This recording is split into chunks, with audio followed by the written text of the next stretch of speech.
En temas nacionales, luego del accidente que sufrió ayer el vuelo Aeroméxico 2431 con ruta Durango-Ciudad de México al despegar en el Aeropuerto Internacional Guadalupe Victoria, autoridades de salud estatales confirmaron que hay 80 personas lesionadas.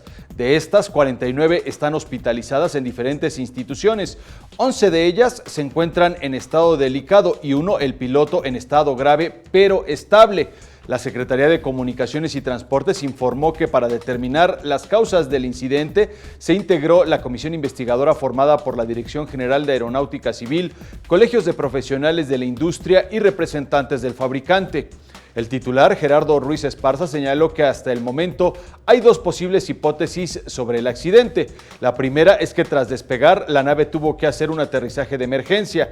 La otra es que el avión se accidentó sin realizar el despegue. En tanto, el gobernador del estado, José Rosas Aispuro, mencionó que también existe la posibilidad de que las condiciones climáticas hayan sido la causa del incidente. Aeroméxico informó que la nave tenía 10 años de antigüedad y, al igual que todos los equipos, se encontraba en buen estado. El último servicio de mantenimiento se le dio en febrero. La Procuraduría General de la República abrió la carpeta de investigación correspondiente. La empresa aérea puso a disposición el número 5255-5133-4059. Lo tiene usted justamente en estos momentos ahí en pantalla para quien requiere información